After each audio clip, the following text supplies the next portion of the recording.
Coming up today on Locked On Texas Tech, we hear from both Red Raider coordinators, Zach Kittley and Tim DeRuyter, on what they're expecting from Houston Cougars at Jones Stadium Saturday afternoon. And that means our old bunny, Dana Holgorsen, is back in town. Memories, reflections, and a Skullet evolution? We'll discuss next on Locked On Texas Tech. You are Locked On Texas Tech, your daily podcast on the Texas Tech Red Raiders, part of the Locked On Podcast Network, your team every day. We're going to start this thing off right. Raider!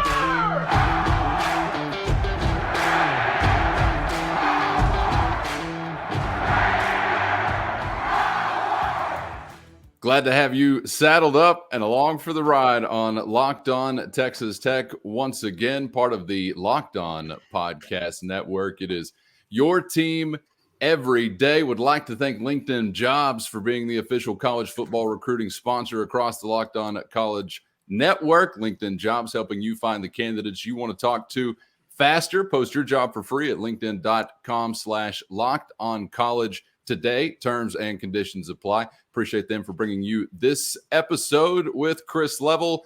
I'm Casey Cowan, and you heard it there just a moment ago, folks. Houston on the opposing sideline coming up Saturday afternoon. It hasn't always been that UH on his shirt, Chris, but we've had a few go-rounds with our old buddy Dana Holgorsen before here in Lubbock. He was interesting when he's on campus and still remains interesting away from the 806.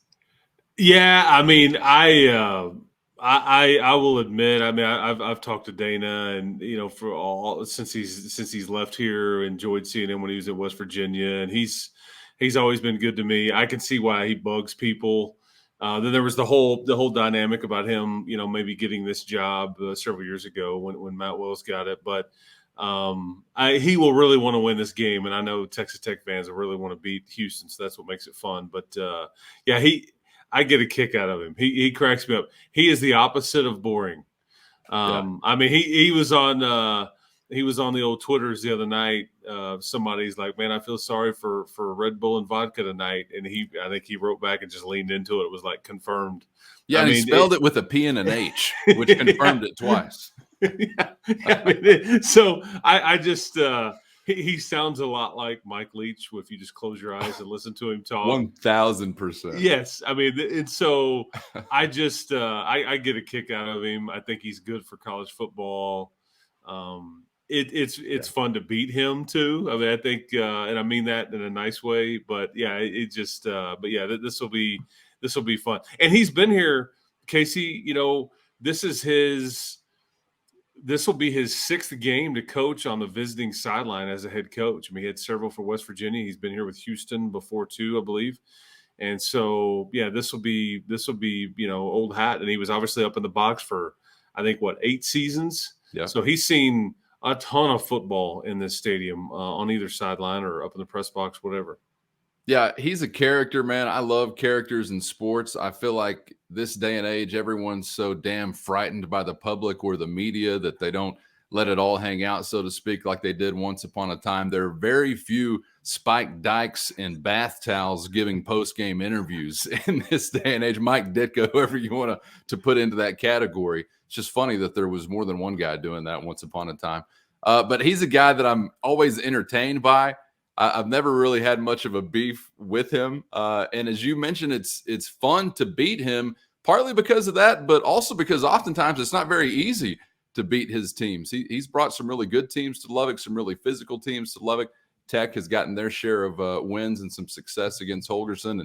And when he's obviously at West Virginia and now here at Houston, some challenges there for the Red Raiders as well. But the character is what makes the guy fun. And some of that character was on display here this week when he was visiting with members of the media down in the city of Syrup. And he began, I believe, this answer to the question, confirming an alleged assault via tortilla. I've coached a lot of games in Lubbock. I was up in the box for 8 years, but I've been on the sidelines there, I think 5 years, 5 times in Lubbock, 5 times since I left there. It's an awesome place, got a lot of memories there. I used to throw the tortillas on my way up to the press box, and now I'm getting hit by them, but that's cool. As long as they're not slapping me with them. the whole slap your face tortilla, that just makes no sense to me whatsoever. I mean, why would somebody do that? But they do they throw them and they roll them up and they whatever. It's better than rocks. So do you know what he's talking about there on the slap with the tortilla? I'm sad to say I'm familiar with it. Okay, yes. see, I mean, because I'm not sure that everybody does. I only knew this because I have young people in my house, and they made me aware of some of these. It was one of these challenges on the old social media thing. I think you try to get somebody to crack up, and you just keep. I even saw The Rock and Kevin Hart do it and slapping each other with tortillas, and you just can't laugh. You can't break character. But that's the one I saw. There you go. So it was I don't know. Were we TikToking? What challenge is that? Is that I forgot. I'm just regretting everything that led me to seeing it, to be honest with you. Yeah. I'm going to blame the woman in my life, of course, as most probably would. That's right. So I just there's two things. I will really look forward to maybe talking to Dana at midfield on Saturday, just catching up real fast. I thoroughly enjoy being around him. He's just funny to me and fun guy and all that stuff. Do I want to beat him and beat his head in? Absolutely. But I'll tell you the two things you mentioned, his character and all those things, and you mentioned Spike Dykes and whatnot. And did you see the beginning of their overtime at all? Are you aware of what I'm about to ask you between Houston and UTSA? No, I'm not. Okay. So in overtime, in college, right, everybody takes turns and all that stuff. If you win the toss, typically every team does what? If they win the toss, they go on what side of the ball first? You're going to want to play offense. No, you're going to go on D first. Well, so that way you can first. know what the opposition is going to do, and if you hold them to a field goal and you score, you win all that. Almost everybody I've ever seen goes defense first. If they win the toss the other day, he goes offense. So he gets in this whole thing in his weekly press conference, and he's like, and anybody ever heard of analytics? That's right.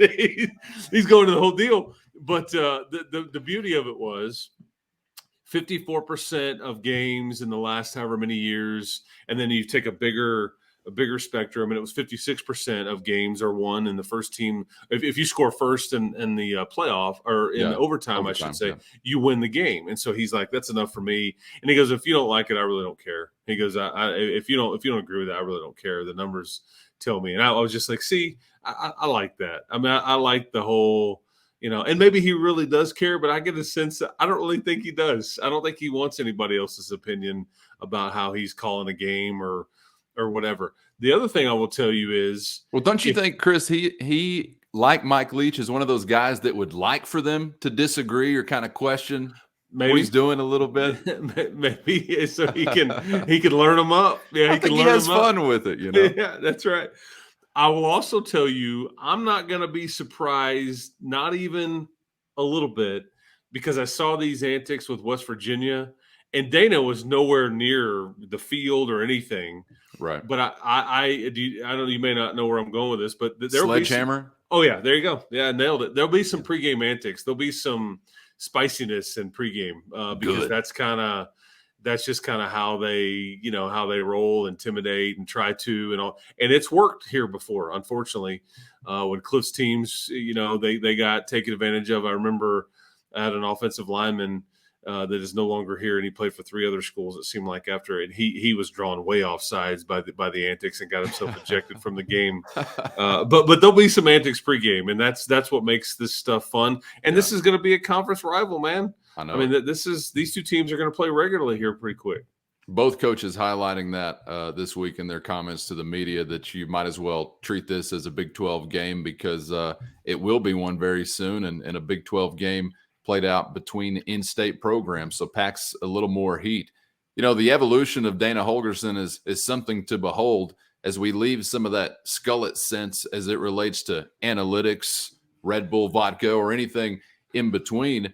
I do think there has had to have been some evolution, Chris, just by virtue of the time that he's spent in college football. No one can remain the same forever, and I was interested to hear this week from Texas Tech defensive coordinator Tim DeRuyter, who has some history facing Dana Holgorsen. Coach DeRuyter spoke about what he sees as an evolution for Coach Holgorsen and what he sees as far as the Houston offensive attack. Coach Holgorsen and his staff have been together for quite a bit.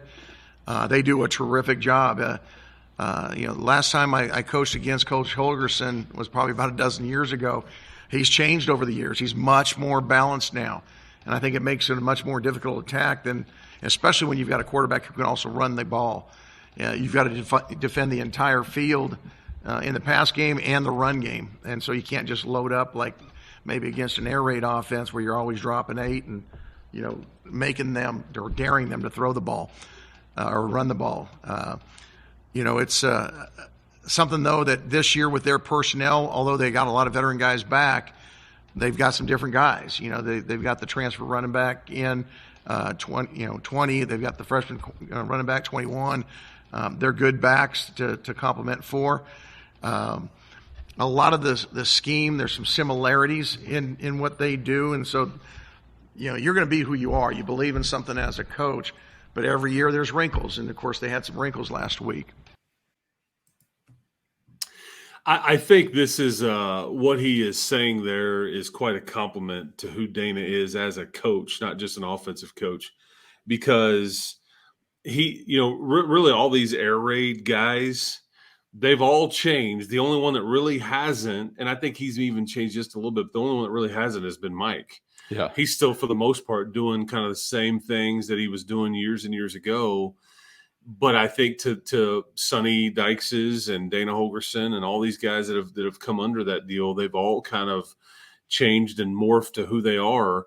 But this will be, what Houston does now looks much more like West Virginia than what he was doing at maybe Oklahoma State and is an OC or co-OC here at Texas Tech and all that. But Coach DeRuyter, he's seen Dana as the DC when he was at Air Force, when Dana was at Houston the first go-around, and then he's also seen him when as a defensive coordinator at A&M whenever Dana was at Oklahoma State. So they've gone against each other, and Dana was kind of trying to explain, I've got to try to figure out what this looks like now. Is this Oregon? Is this A&M? Is this Air Force? And all the places that Tim has been before. But it's all personnel based. It's all based on what you've got to work with. But I think, Dana, you're right. I mean, there's a lot of tight end usage here. There's a lot of 2-back sets that they use. They operate out of 11 personnel, which is 1 back, 1 tight end a lot of the time. And they run the ball a lot. And that's kind of what he was at West Virginia, because that's what the personnel dictated. And I think, we've seen this league just change in general, Casey, on kind of how people play defense. And you can't just step back and throw it 30 or 40 times a game and expect to win them all. You got to be able to run it, because that's what teams are just dropping everybody back. But I think he's morphed who he is as a coach, which is a credit to him. Yeah, it's kind of been interesting to watch one catch up to the other, defense to offense, and then the response from one side of the ball to the other to then react to that. And, for my money's worth, I've thought there's always kind of been maybe some different branches or maybe just specifically 2 different branches of the air raid whenever it comes to, I guess, the original Hal Curse of the Mummy branch or Mike Leach's branch, and then a clear cutoff to like an Art Briles branch. And this was always my preferred branch, Chris, because it was a physical – hit you in the mouth with a ground game kind of quote unquote air raid offense. And to me, that just reverts back to what is successful football, being able to be physical and dominant at the line of scrimmage. So I don't know if we're going to get anything trending in that direction. And I know that there's a lot of different definitions on what an air raid actually looks like, but do you see what I'm saying there with a Holgorsen, or maybe something that resembles a more Briles-ish kind of physical ground-based air raid, if that's possible? Yeah, and who the start now, he was dinged up a bit last week, but he was the starting running back as former Red Raider Tejon Henry. I mean, that's who started the game last week. I think he got dinged up a midway through the game, but I think, you hear that he's fine and he's going to play this week, so would expect him to possibly start again. Yeah, and our Arts offense was more spread run, whereas I think a lot of these air raid is spread out to really throw it. But, Dana, boy, they're very balanced. And Clayton Tune is somebody that I think can hurt you. I mean, flipping it, just doing a somersault into the end zone, or he can step back and throw it too. And that's what makes it difficult to try to defend. Yeah. Don't go Grammatica on yourself, Mr. Tune. Pull a groin. Look up the Grammatica brothers. Just saying. Yeah, wasn't the quarterback? Who was the quarterback that like just celebrated? He hit his head against the wall of the stadium. And Gusward Farrat. I was going to say Bubby Brister, but I was wrong. One of a million brilliant Washington Redskin minds, right? The Commanders. Yeah, that's right. That's right. Who of years gone by. Yeah, that's right. Coming up dead ahead, we'll stick with the Cougars. We'll get back to a comment from Tim DeRuyter, but also the other offensive coordinator in Zach Kittley regarding one of the most disruptive and what Coach Kittley calls the best positional groups or portions of that Cougar defense. And we'll also take a look at what exactly is going on with Red Raider defensive eyes. Everyone's talking about it. Is the Texas Tech defensive effort coming up this weekend brought to you by Clear Eyes? Maybe it should be. We'll have more on that coming up dead ahead. But first, as you are gearing up for the fall, you need the right people on your team to help your small business fire on all cylinders. And that's why LinkedIn Jobs is here to make it easier to find those people you want to talk to faster and for free. Right now, create a free job post in minutes on LinkedIn Jobs to reach your network and beyond to the world's largest professional network of over 800 million people. Then add your job in the purple hiring frame to your LinkedIn profile to spread the word that you're hiring so your network can help you find the right people to hire. That ease of use is why small businesses rate LinkedIn Jobs #1 in delivering quality hires versus leading competitors. So right now, LinkedIn Jobs is helping you find the candidates you want to talk to faster. Nearly 40 million job seekers are visiting LinkedIn every week. So go post your job for free at linkedin.com/lockedoncollege. That's linkedin.com/lockedoncollege to post your job for free. Terms and conditions apply at linkedin.com.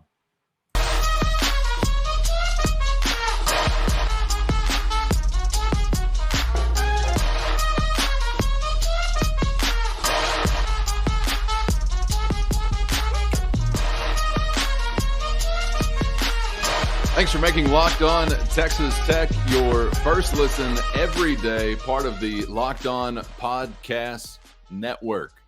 With Chris Level, I'm Casey Cowan, the LOTT family, which is growing by the minute. Thank you to all who have subscribed on YouTube or anywhere you get your podcasts. And if you haven't, come on, join us. It's warm in this embrace. Subscribe now on YouTube or anywhere you get your podcasts.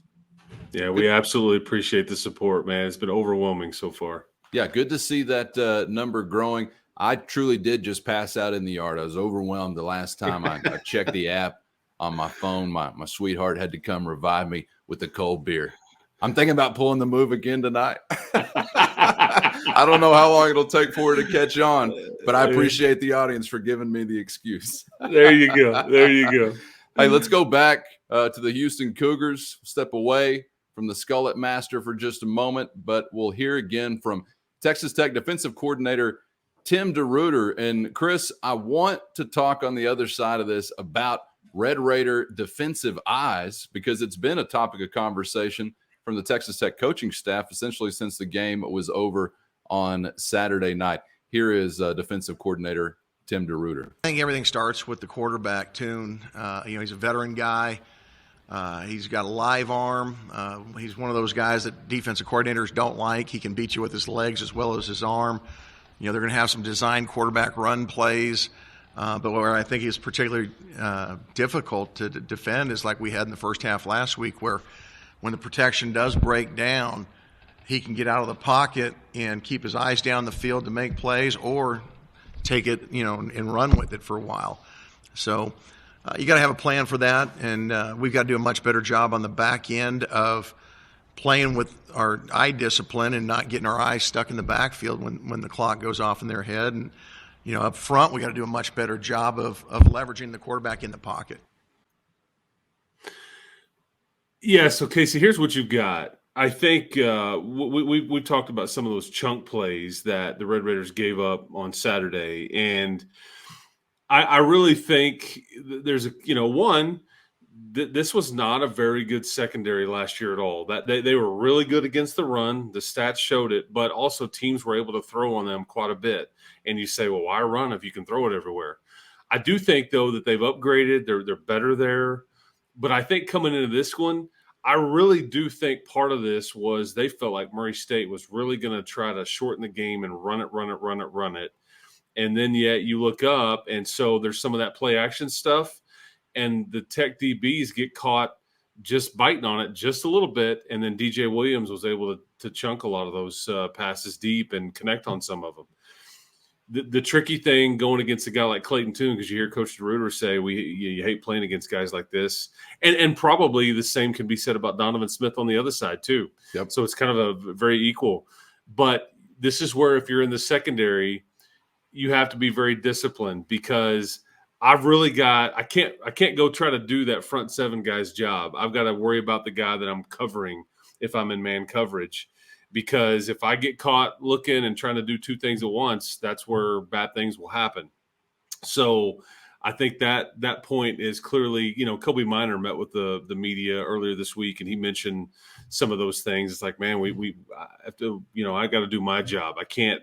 That front seven's got to be able to handle it, and I trust those guys to be able to do it if he tucks it and goes. But that's why everybody has running quarterbacks. That's why you have that extra threat, because you can't account for it. You can't guard everything or cover everything, and your front seven guys have to win and be good. They can't count on extra help from some of that secondary, all that, because they've got their own responsibilities. But I think so. We'll see what that looks like this week. If you get bit on some of those play action things and deep down the field and all that. But because you're right, Joey talked about it. Now Tim's talking about it. So clearly a point that they weren't real happy with after this past weekend.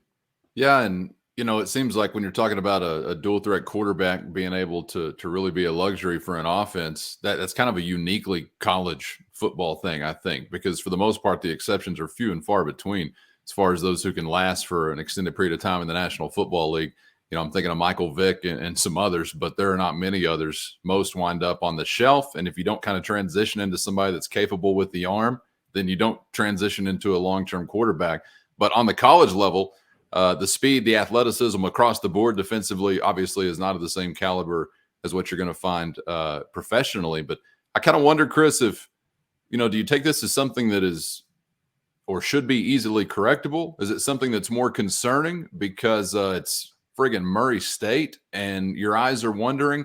Are your eyes wondering or easily fooled because it is friggin' Murray State? I mean, there's so many ways to go, with the actual mistake or whatever, what the problem was as it relates to the teaching this week. But I think I'm a little more disappointed that it was the case, because we're talking about vets back there and guys that, regardless of the opponent or whatever, I think you'd expect to be a little bit more disciplined in that regard. Am I off base? Well, I use the term early on in seasons a lot, body of work, and I don't know if we have enough body of work yet with this particular group. Now, you have enough body of work last year. I think they're being coached to do some different things this year than they were last year. There's some different pieces this year than last. So it's hard for me to say, to paint it with a broad brush and really paint this year's secondary or defense like last year's. That's not really fair, because they're asking them to do some different things in a bit of a different scheme.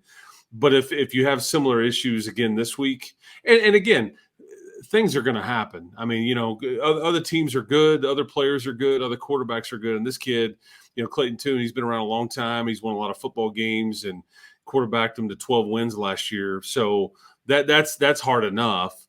But you're liable to give up something this weekend, and you just hope it's not plural by a bunch. But it's correctable. It's just a matter of hammering that point in. But it also, if you don't allow them to run the ball, then you don't have to worry about biting on any kind of fake and all those things. You see what I'm saying? So It kind of is twofold. If the guys up front are doing their job, they can fake it all they want because they've got it under control. I don't have to worry about being in run support as well.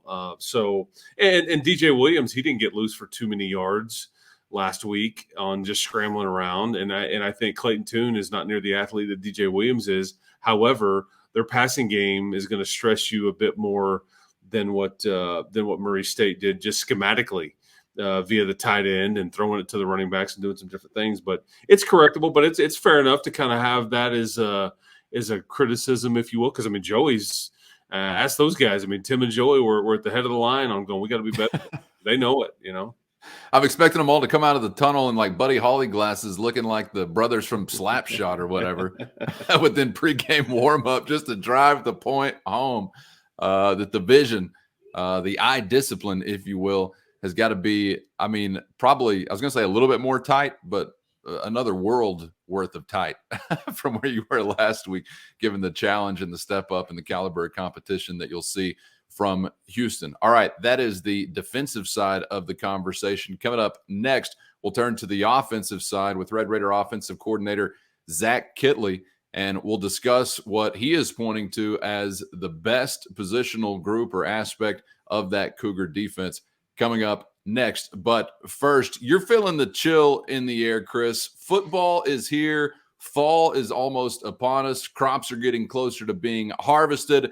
And there's nothing better than that time of year in West Texas. It's the season where goals are met, yields are made, and touchdowns are going to be scored. And our friends at Flatlands Grain are as primed and ready to go as Joey Maguire and the boys when it comes to meeting your needs this fall. Centrally, conveniently located in Health Center, Texas, 30 quick minutes north of the LBK. The goal at Flatlands Grain is to build lasting relationships and provide reliable service for the farming communities across the South Plains.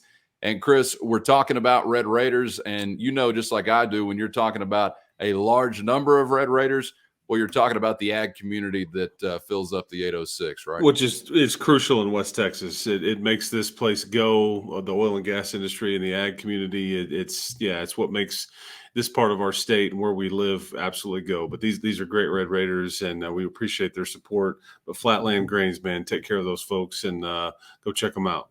Yeah, go see them or give them a holler there in Health Center, whether it's wheat, corn, or Milo, one truckload or thousands of bushels. Flatlands Grain wants to meet your grain storage needs. We're talking market experience, crop analysis, keeping your animals fed. They've got all the bases covered. So visit their website at flatlandsgrain.com. That's flatlandsgrain.com, or give them a call at 806-839-2522.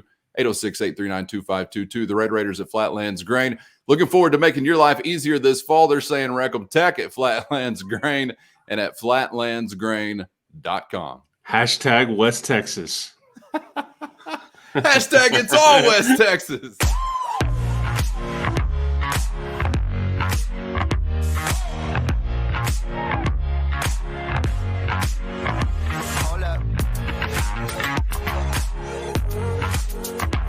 It's Locked On Texas Tech, part of the Locked On Podcast Network with Chris Level.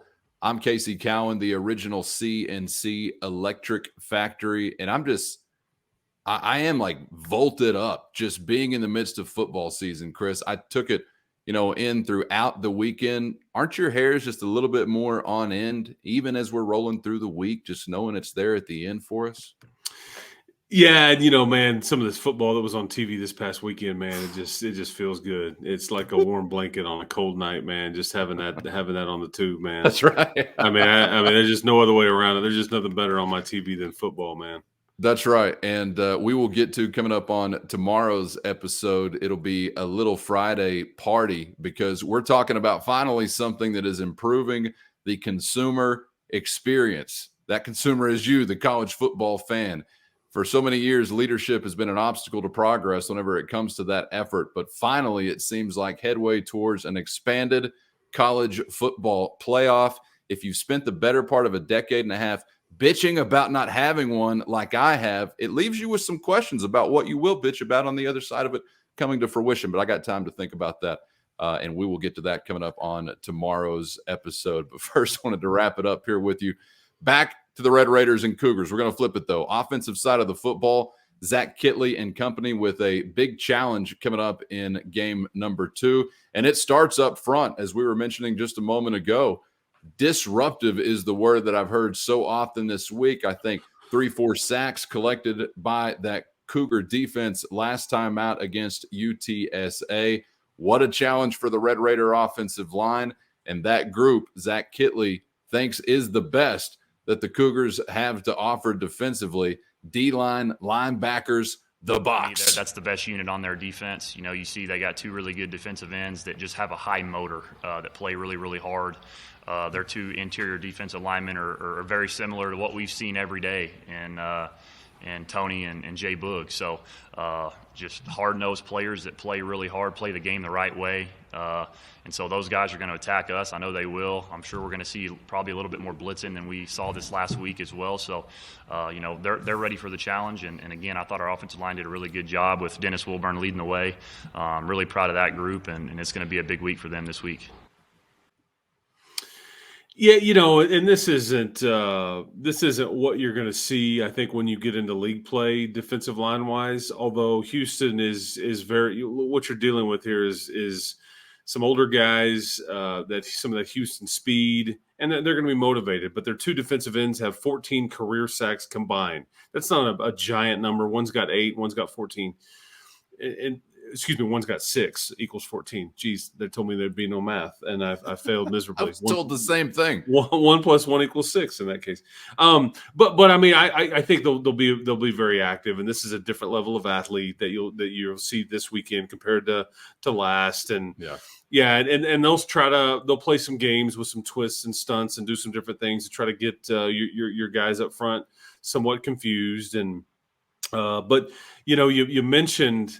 Or I hear Zach mention Dennis Wilburn, and we've talked about him some on this show about just how steady he's been. He was able to meet with the media earlier this week as well, and what a breath of fresh air that kid is, man. And I think if he continues to play well and just be really steady and solid, man, I got to tell you, I feel really good about just your offensive line in general, because he's got so much on him, and he's I don't know, he's previous walk-on and all these things, but he's a big kid, and he's, junior college All-American and all that stuff. And I just think he's been one of the bright spots on this team, really the entire offseason up through the first week of the season, just because we kind of concerned. He held off some competition from some guys that they brought in via transfer.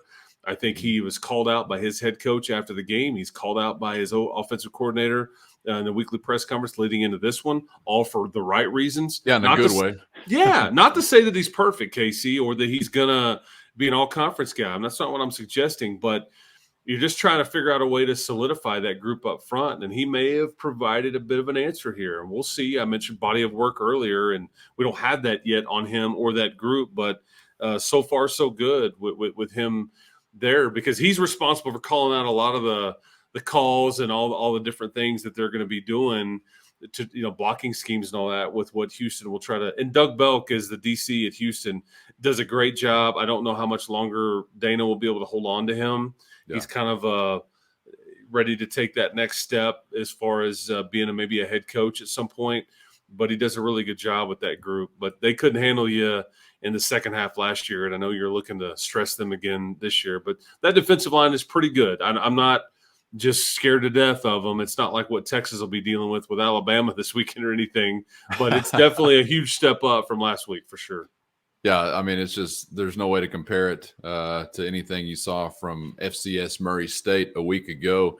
And, man, Dennis the Menace Wilburn getting mention after mention after mention, it seems like. And like I said a couple of days ago, if you had if you were only told, hey, 3 of 5 of your offensive linemen are kind of going to be solidified and maybe you can get something above average out of them, we'll see what else you can get. But only 3 of the 5.